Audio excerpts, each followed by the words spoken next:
Hey everyone, welcome to the M&R show. I'm Ron, And I'm Malcolm. and today we have a special guest. I'll let him introduce himself. My name is Arrick. I am the head writer of Courtside Talk with Eric.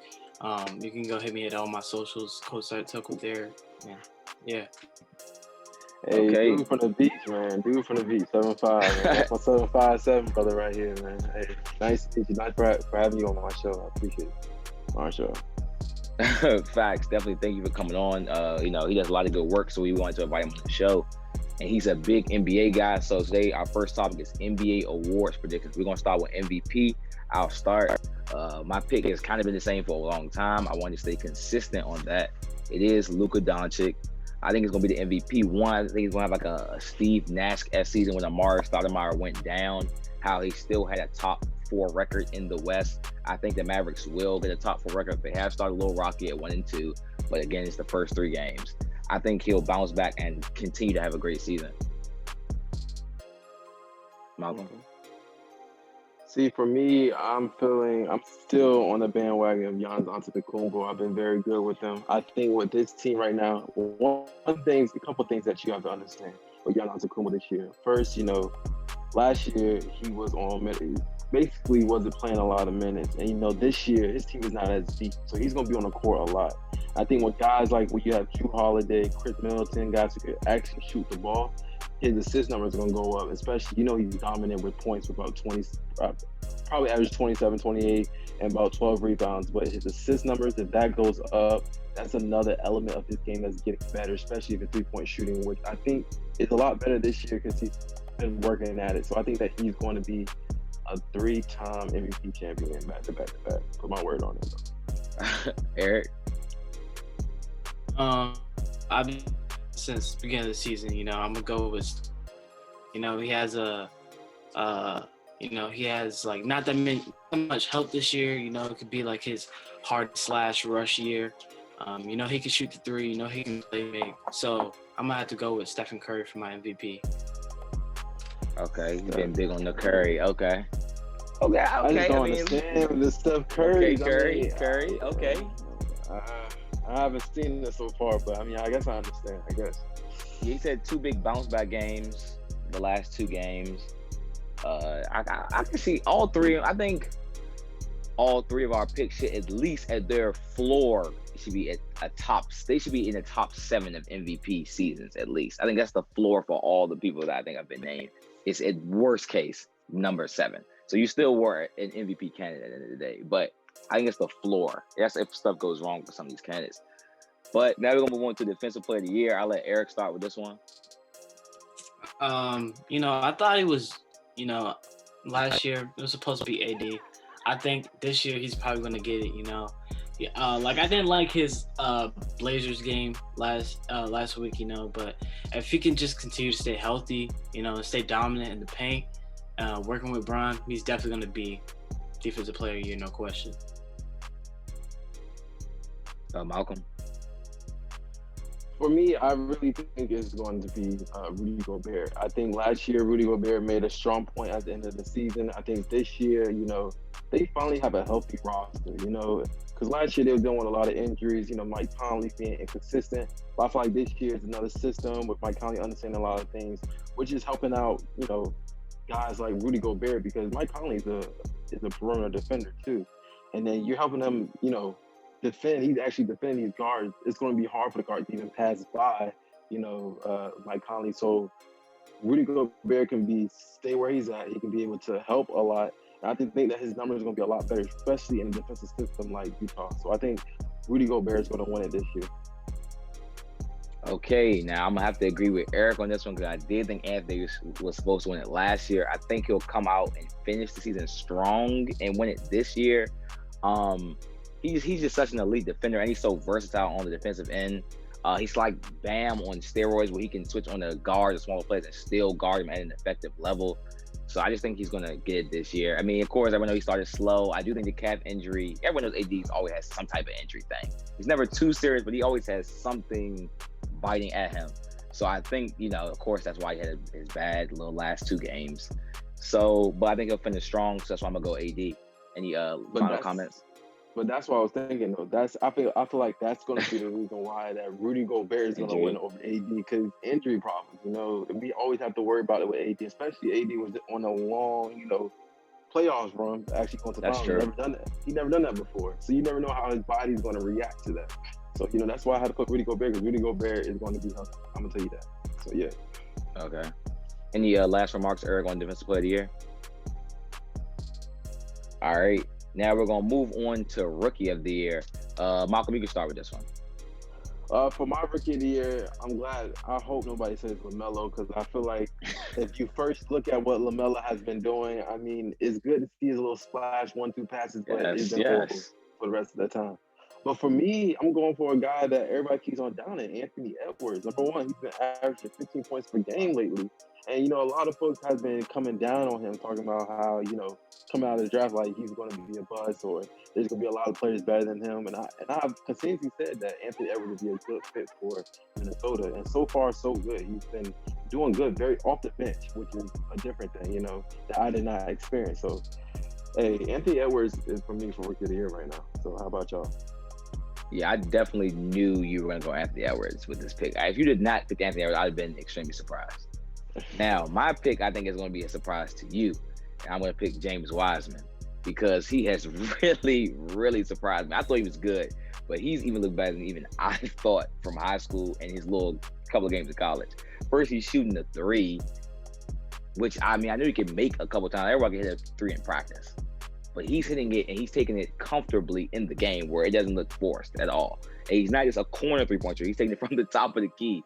So I'm like, okay, this guy is doing it. And I know everyone saw the play last night where he's grabbing the rebound and running coast to coast.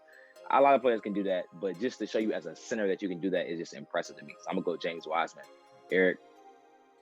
I'm going to agree with both of you guys because, I really like coming out in the draft. I wasn't really high on Anthony Edwards, because I thought he wasn't a good defender at all in college. I thought sometimes he looked like he was just standing or sometimes like that. So, yeah, I'm definitely real high on Anthony Edwards after the games that he's played so far.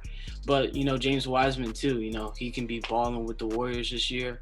Maybe when they get Draymond in there, be a little bit more better than he's playing right now, but yeah, but for sure I'm gonna go with Anthony Edwards.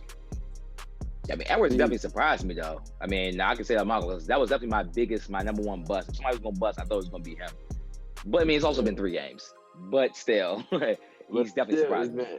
We've learned a lot in these 3 games with a lot of rookies. I'll tell you that now. Like LaMelo, I've been on LaMelo for a long time. I've argued with folks about LaMelo as into the fact that LaMelo he doesn't shoot the ball well. And then you see what happened with his other brother, and you expect him to. He didn't shoot the ball good in Australia. So y'all thought that he was going to shoot the ball better than in the NBA? Like, I just don't understand it. Acting like the Australian league was doggone the best league in the league. Like, I'm confused. But no, though, I really like Anthony Edwards. I thought that was a good pickup, and I thought that Minnesota would have rather had him over LaMelo, and it's doing good for right now. So far, so good. So, yeah. All right, now we're going to move on to our 6th man of the year. I'll start with this one. Mine is still Karis LeVert. I think they'll put him back on the bench because I think that's just better with him, Durant, Kyrie. That's almost too much scoring on the floor at one time. So as a 6th man, he can kind of lead the offense off the bench in like a Lou Williams-esque role, Jamal Crawford really-esque role. I think that's just the best role for him. He's been dominating in that second unit lately. So I'm definitely going to stick with Karis LeVert. Eric? I'm going to agree with you too. I got Karis LeVert, He's great coming off the bench. They probably might start him. I'm hoping they don't start him, but if he does end up starting more, I'm going to have to go back to Lou Will. He's still real good coming off the bench. But for right now, I got Karis LeVert. Okay. See, for me, I was thinking of 2 options on the same team. Because first, you look at a guy like Dennis Schroeder and you see that dude automatically could be another 6th man of the year this year.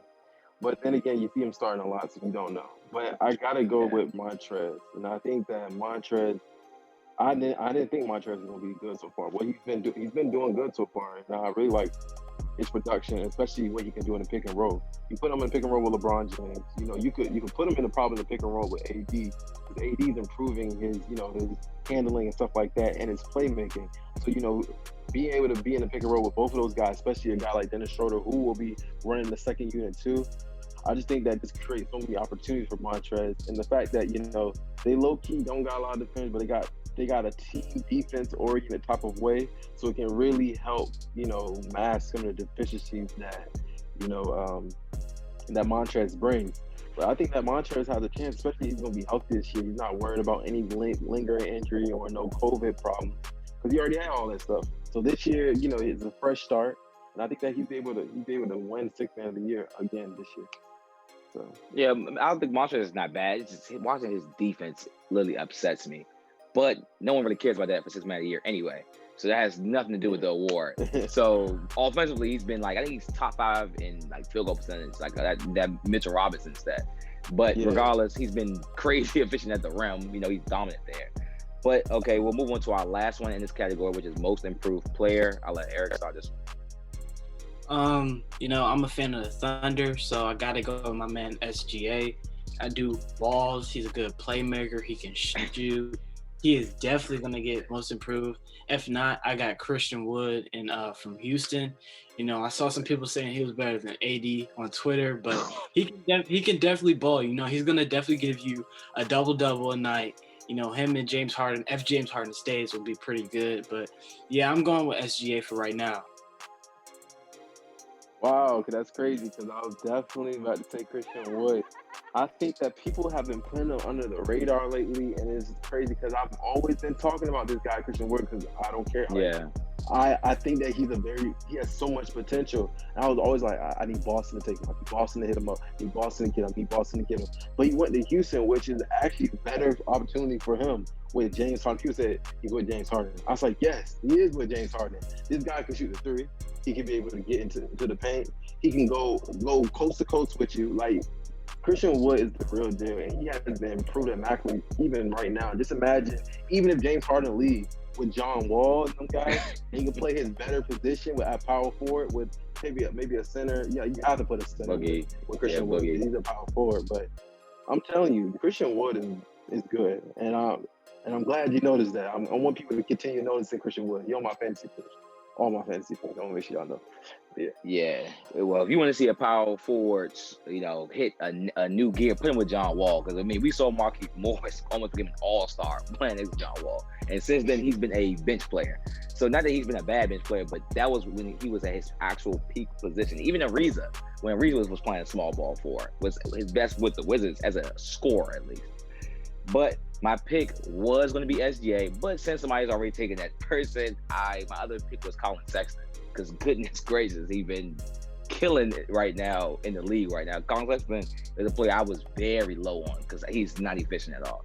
But to start this year, he's been extremely efficient. He's been passing the ball, and it seems like he's letting Darius Garland be a true point guard and actually lead the offense. He's not trying to be that guy. He's trying to be the scorer, a Zach LaVine-esque role as he's embracing the shooting guard role. I know I heard Gilbert Arenas talk about that. He's been seeing Sexton train. He's been training the right way. He's been training as a 2 guard and not a 1. So I'm gonna go Colin Sexton. Any final remarks for this segment? I do like Colin Sexton. I think Colin Sexton gives you his 120%, and I think that he's on the range with. Everybody likes to talk bad about Russell Westbrook, but things I like about Russell Westbrook is he gives you energy. He's going to give you energy night in and night out, and I think that's the same thing with Colin Sexton. And I like what his potential is. I like that he's changing his game up a little bit with Darius Garland. That's a good pick, though. Okay, now we're going to change our segment to our biggest surprise and biggest disappointment of the NBA season so far. So for my biggest surprise, I went Cavs. We just talked about Colin Sexton and Darius Garland. They're 3-0. They've been playing really well lately. JaVale McGee's hit 3 threes. At this point, Andre Drummond's actually becoming a rim protector, at least these first couple of games. These are just surprises that I've seen so far. The team just looks really good. Also, the rookie hasn't looked as good as he did in the preseason, because the preseason he looked really, Isaac Okoro looked really good in the preseason. He hasn't been able to show out as much yet. I think he'll keep developing. Of course, Kevin Love's hurt. What else is new? But Larry Nance is stepping in to play the power forward role really good. They're probably one of the best rebound teams in the NBA with Larry Nance and Andre Drummond in the lineup because they're both elite rebounders. So I mean, I just can't wait to see how this keeps going. Maybe they'll keep the Wizards out of the playoffs. Most likely they'll keep the Wizards out of the playoffs. So we'll get to them later. So Malcolm, you say your biggest surprise now. My biggest surprise is so we're looking at records, stuff like that. That's not my big surprise. I want y'all to understand what my biggest surprise is the fact that James Harden did not get traded yet. For somebody who has done so much stuff off the field, all this different attention and stuff like that, the fact that Houston said, we're still not going to trade you, we're going to continue on with the season. You want to do what you got to do, it's fine. If you want to make this noise, it's fine. We're still going to play you. You're still playing, getting suited up. It's just amazing to me because, we all talk about how, superstars can, be able to dictate what they want to do. So like Anthony Davis and stuff like that. But it's just like, with James Harden situation, Houston said, we ain't letting you go. If we can let Russell Westbrook go, he can go. But you're not going nowhere. And I think that's my biggest surprise. My biggest disappointment is, you probably look at me like, why should it be a disappointment? But it's really disappointing. And I think it's Detroit, the Detroit Pistons. Number one, during the offseason, they cashed out. They bring in guys like Mason Plumlee, Jeremiah Grant, and all these guys. Oh, yeah, let's make sure we understand. Christian Wood was on that team that they just let go. So, he was on that team. They let him go so they can bring guys like Jeremy Grant and Mason Plumlee. And then you give these guys a vision to tell them that, y'all can be able to have a lot more scoring opportunities on offense and stuff like that so they can leave Denver. And I guess they was trying to think about having that Denver type luck. And I really expected them at least to sniff the playoffs, but Detroit has been looking bad, and I just think that's my biggest disappointment because Dwayne Casey, you came from Coach of the Year to now, you're struggling to even rebuild up Detroit, and it's disappointing. And it shows to me my understanding of Nick, how valuable Nick Nurse was as an assistant to his coaching staff, when he was coaching in Toronto. But that's my biggest disappointment for Detroit, though. How about y'all? Eric, your surprising disappointment? If it's fine, I got two surprises. Okay. Yeah. All right, so my first surprise is Trae Young balling. I really wasn't last year, Trae Young, but this year he's really proved to me that he's a top 5 point guard. He's averaging 34, 4 and 7, balling. Him and the Hawks, they're doing really great this year. And my second surprise is the Joker, Nikola Jokic. He's averaging 24, 12, and 14. Really the best non-traditional center that we've seen. Dude can pass like a point guard. He's basically a point center, if you would say. He can ball. That's my biggest surprise. And what's your biggest disappointment? I'm gonna have to go with the Warriors. Even though it's 3 games, they're still not playing how I expected them to, and I got Killian Hayes. I expected him to do way better than he's playing right now. Even though it's 3 games and he's a rookie, I expected way better. Yeah, on Blake Griffin and Killian Hayes, that's the reason why. Blake Griffin is on this team, Detroit. You're surprised they're playing bad, but Blake Griffin is on this team. If you want to see someone drag a team down, you need to look at Blake Griffin. This guy is a player that I personally believe that is just an efficient player. He did 6 threes the other night, though, which was very surprising. But, we've seen a lot of players do that. But I just think this guy is really dragging that team down. I think he's even dragging Dwayne Casey down. But my biggest disappointment so far has been the Washington Wizards. I'd rather not go on a rant about this team. Everyone knows how I feel based on our Twitter and Instagram, how I feel. But I think I'm literally being tortured. We are 0-4, sadly. And it's crazy because I think this is the first time I've ever seen in my life that someone has averaged a triple-double and the other person is averaging 30 points per game. And the team has really not been close in a couple of games. So they're just really a really big disappointment. I don't really know how you fix this. Maybe a new coach, new playing style, but they're just my biggest disappointment. Any final remarks on this segment? It's crazy because I'm thinking like the Wizards. It reminds me of Chicago Bulls right now. Like Chicago Bulls are getting blown out the water, and it's so crazy because I love Billy Donovan as a coach. I think that he's done a good job in OKC, but Jesus, looking at this Chicago get blown out, that's disappointing. And saying like the Warriors, like I mean, I'm hearing all these Curry fans talking about how like he has historic playmaking and helping guys get better, but. I mean, any last remarks on this segment? I got one more for my surprises. Julius Randle, that boy is balling for the Knicks. Knicks, the whole Knicks organization, I think, just came out of nowhere and surprised everybody because, and I didn't even know. I forgot Julius Randle even existed the way he was playing. So man is balling. Proud of him. You know, he's playing way better. Playing how he was projected to go in the draft. Yeah, he had a triple-double last night. I was extremely surprised. His playmaking was not good at all with the Lakers. So clearly he's improved that a lot. But we wanted to, thank Arrick for coming on. He did our first 2 segments with us today. You wanted to tell about your Instagram and your Twitter again so he can follow you? Courtside Talk with Arrick, ARRICK, Courtside Talk, all that. And I got a blog, the same name, links under my Instagram and Twitter. Thank you guys for having me also. And thanks for coming on, man. I appreciate to have a non-Steph Curry fan to come in. We have a lot of those come in sometimes. So, I'm glad to hear from somebody who's not a Steph Curry fan like that. So, yeah, man. All right. Well, make sure you all stay on and watch our next segment. We're going to take a quick break. All right, we're back. Thanks, Arrick, for being on our last 2 segments. But now we're moving on to NFL talk. So this is our NFL picks of the week. I know that's what everyone has been waiting for. So our first game we're talking about is the Arizona Cardinals versus the Los Angeles Rams. Malcolm? So with the Arizona Cardinals and the Los Angeles Rams, you have to understand this. One, this is going to be a weird game because Jared Goff is not playing. There's a chance that Kyler Murray is not playing, but they said that he's been at practice, so we don't know. This is a game that Arizona has to win to be in the playoffs.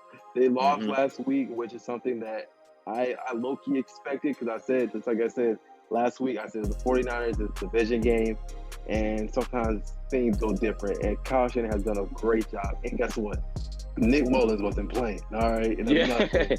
So if you look at now this game is very. I think the Arizona Cardinals are going to win this game because I think Kyler Murray should be playing, and I think that they're going to struggle because they don't have Cam Akers. The Rams going to struggle. They have Cam Akers, and they don't have Jared Goff. So I think that Cardinals are going to be able to win and see what's going to happen, though. How about you? Yeah, I think the Cards are going to win. They picked them last week as well, so I don't know how much you want to trust me on that pick. But regardless, Kyler Murray is 100% playing. He's tweeted that. Jared Goff is out. So they have, I can't even think of the quarterback's name, but Blake Bortles is the backup to the backup. So that should tell you something right there. Also, like you said, Cam Akers is out, and the backup to Cam Akers, Darrell Henderson, he's even out this week. So, because he had that high ankle sprain. So he's out too. So it's just no way the Cardinals can mess this up. Just win the game. They're out all these people. If you lose, this is literally on Arizona. And it's going to be a terrible end to the season. That's all I have to say on that. And then the next one, we have the Washington football team versus the Philadelphia Eagles. I'll start this one. I do have the Eagles. One that I just, I get under Malcolm's skin with that pick. This is actually very, very close. This is actually, I think Washington is a -1 on this game. That isn't like, that spread is like, that's dang near even. So this is going to be one of those type of games. I'm just not sure of the injury thing. I mean, Malcolm, I know we talked about that he thinks Alex Smith and McLaurin will play. I'm not sure who or will both play. That really is a big factor. Or if they play, how healthy are they? That's really, really scaring me on this pick. Alex Smith really is the key. If he can't play, I'm 100% off the train. 100%. McLaurin, I can get if he has to play. He maybe can still eke out a win. But Alex Smith is the most valuable player for the Washington Redskins right now. He has to play. Malcolm. Most definitely, and I think that, and I'm going on the Washington bandwagon because at the end of the day, I think that Washington. How do I explain this? I think that we let go of somebody who was low-key bringing us down, and absolutely. You know, I hope Dwayne Haskins have a very good future and everything, but his play on the field and what he was doing off the field was a distraction that Washington didn't really need right now. I think with Alex Smith coming back, it brings more stability going on. You know, especially, you know, we were able to continue on with our run game and be able to move the ball with Antonio Gibson, because at the beginning of the game, Antonio Gibson was running on folks, like going crazy during the game until, you know, Dwayne Haskins threw the game away. But I feel like with our defense, you know, now, if you look at the stat, Jalen Hurts has been averaging more turnover-worthy plays than Carson Wentz did in his first 12 games starting. So just think of that. Number one, that Carson Wentz was throwing a turnover the ball. But if you turn over the ball against a defense like Washington, it could be a blessing in disguise for Washington for us to be able to have a good field position to be able to win. All right, now our next matchup is Dolphins versus Bills. I'll start this one. I'm picking the Dolphins because the Bills can't really upgrade themselves this week. They can stay above Pittsburgh this week, which I think is important to them, but I'm not sure how much they're going to play Josh Allen in this game. A lot of the starters are resting. They don't have a bye week, so they probably want to get at least him some rest. I guess maybe they'll try to build him out maybe in the first half. That's the only way I can see him getting a win. I don't think they'll let him play all 4 quarters, Malcolm. Yeah, same thing. Like I think that Miami's going to try and get one out of this one. I think that I really, because the crazy part is because I do want Colts to go into the playoffs. I think Colts will have a chance to go into the playoffs. So I think that somehow, some way, if Miami wins this one, it's going to be by the hair of its teeth. If, you know, if the Bills want to play that game where they just want to take a division pullout, because that's a good way to do it, you know? So I think that's something we got to think about, especially if they want to continue on the rhythm, because, you know, they had a streak where they was really not getting into rhythm. The offense was bad. I feel like now that they're getting into rhythm, they don't want to mess that up. And, you know, I think that Buffalo probably has a chance to win this, not Miami. And Miami's going to get kicked out. Oh. Well, okay, our next one is Pittsburgh Steelers versus the Cleveland Browns. Malcolm. So the Pittsburgh Steelers, I know Ben Roethlisberger is not playing. They already clinched the AFC South, but the Cleveland Browns are fighting for their lives. They can't lose. So I think that Cleveland Browns are going to win this one based on the fact that Pittsburgh really rests a lot of folks, and Cleveland needs this win. So I think that Cleveland's going to win this one. So how about you? Yeah, I'm going to pick Cleveland. Not going to lie, I don't feel good about this one. This gives me very upset of the week vibes because it's Cleveland, and I just don't feel good about it. I'm definitely still going to pick the Browns because I just hope there's no way they lose this. And for Baker's sake, I hope they don't lose this. But this definitely gives me big upset of the week vibes. Now we're going to move on to the Dallas Cowboys versus the New York Giants. Malcolm. Ooh, and you know what's so crazy? This game is as important as the Washington and Eagles game. I just think that the Dallas Cowboys, these Cowboys fans, man, I really hate the Cowboys fans, but they're going to be cheering tonight, because at the end of the day, what can go wrong will go wrong. So I feel like they're going to win this game. If they win this game, then I know Washington won their game. You know? Yeah, I don't think the Cowboys lose to a Jason Garrett-led team. They have the worst offense in the NFL. Of course, Jason Garrett leads it. Guess that wasn't a bad fire, right, everyone? They're ranked 20. What they ranked? They ranked 31 out of 32 teams. There it goes right there.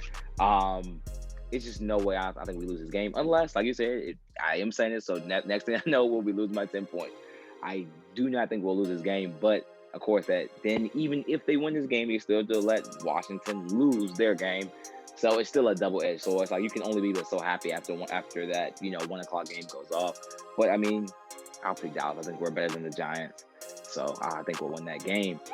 But make sure you all follow us on our Instagram and our Twitter at Malc and Ron Show. We're becoming extremely active on those different platforms. We're doing different polls, TikToks, and even, a bunch of tweets and posts.